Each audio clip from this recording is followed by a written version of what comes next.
Yet another game, yet another game in the clutch versus another great team. And the Denver Nuggets, just not enough to get the victory. The Denver Nuggets lose 110 to 103, and we are in a situation where, yet again, the constant themes that have surrounded this team this year are here.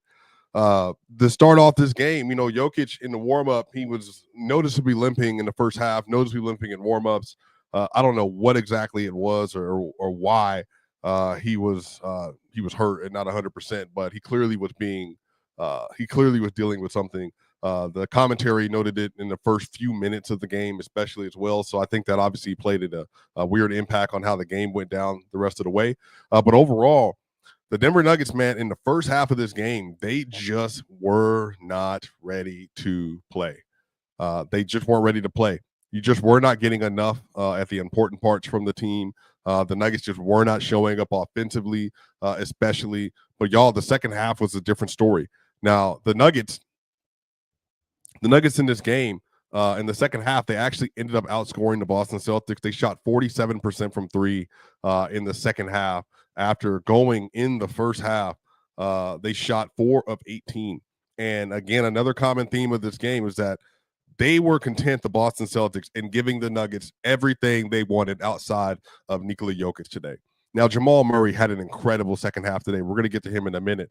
But overall in the game, man, like the Celtics, the Lakers, they have all kind of been painting a very similar story.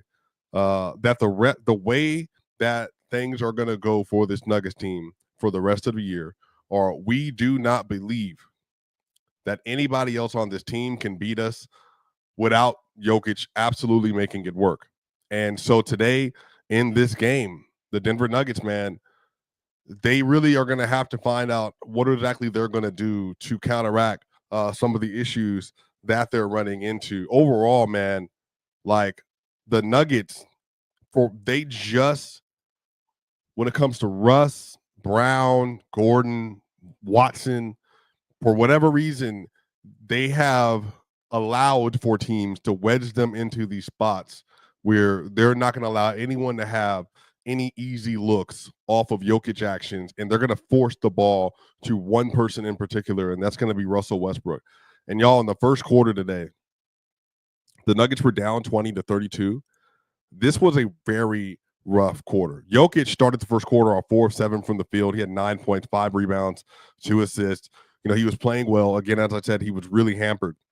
But Christian Brown had 5 points in that quarter, 2 of 5 from the field. Russell Westbrook was 2 of 7 in the first quarter and 1 of 4 from 3. And again, the way that teams are guarding the Nuggets, and this is why this is so important to understand, the way that teams are guarding the Nuggets, they are going to build tiers into their defense. The last tier not allowed is a Jokic layup or floater. The first tier allowed is going to be, can we get the ball to Russell Westbrook, to Christian Brown on the three-point line, where they have to self-create or shoot open threes. Now, Christian is even a level lower than Russ.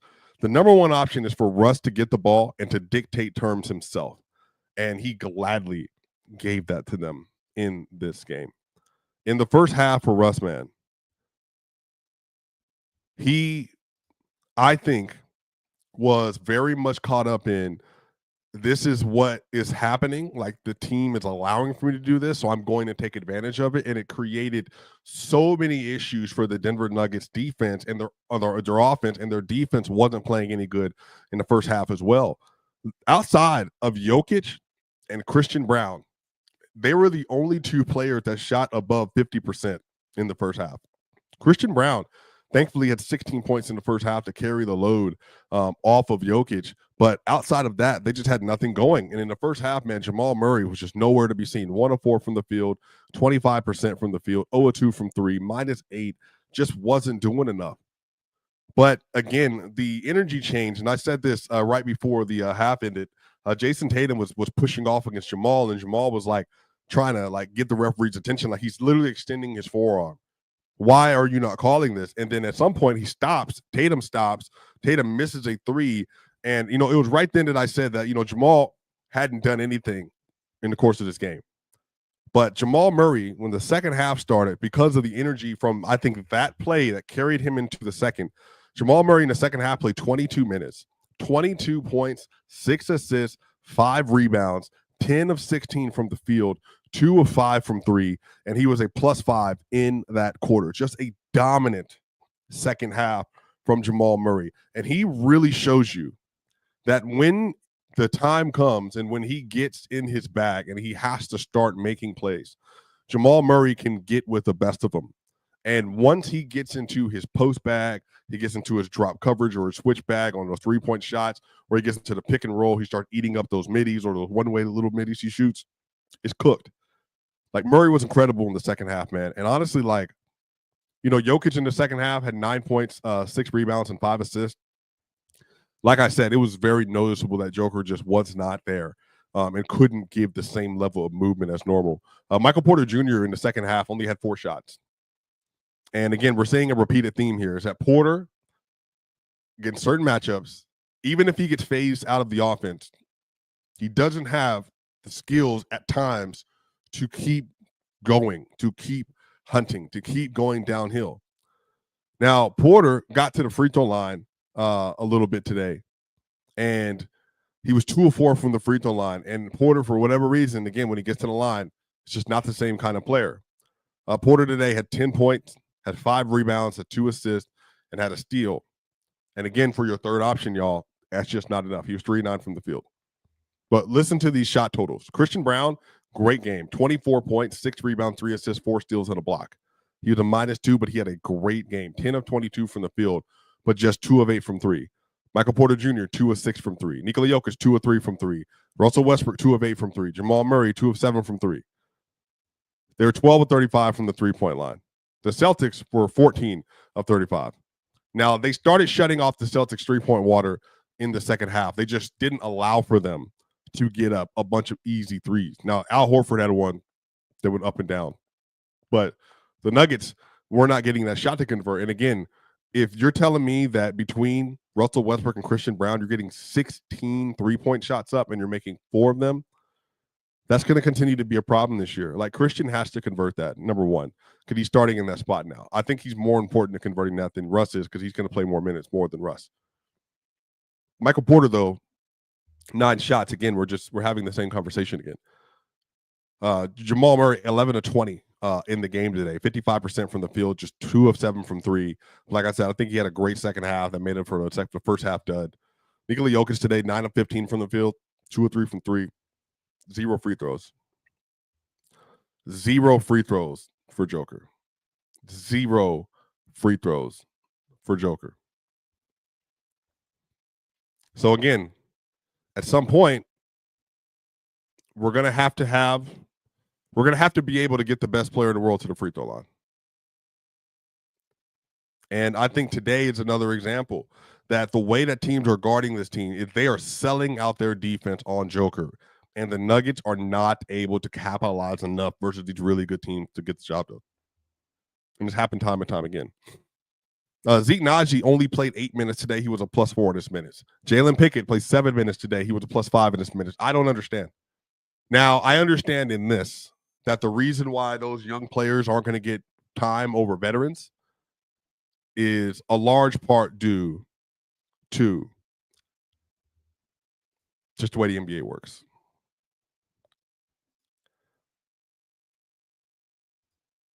That's just the way the NBA works.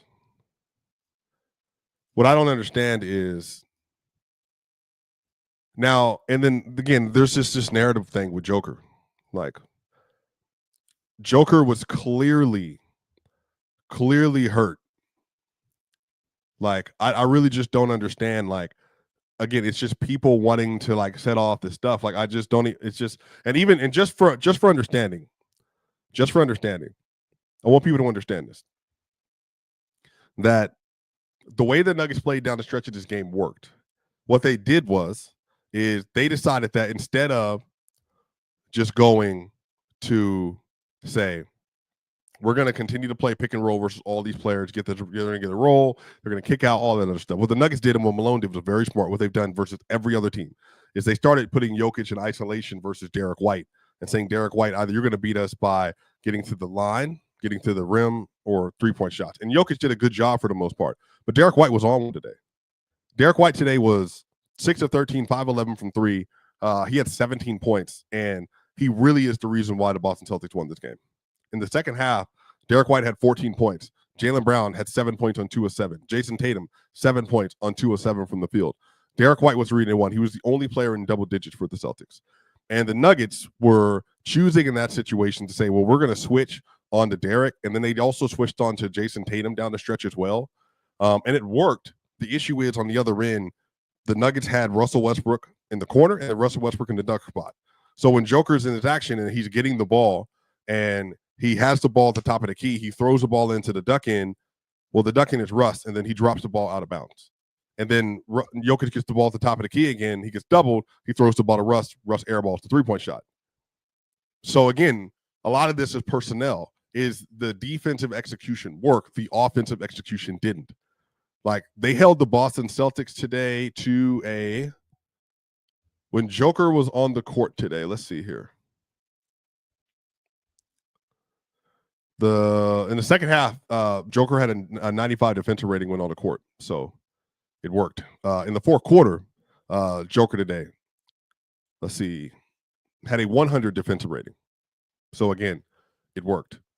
I think some of this is I wish we were able to get to a point where we can allow for your players who have issues to get the assistance that they need to be able to be helped at certain levels. But for whatever reason,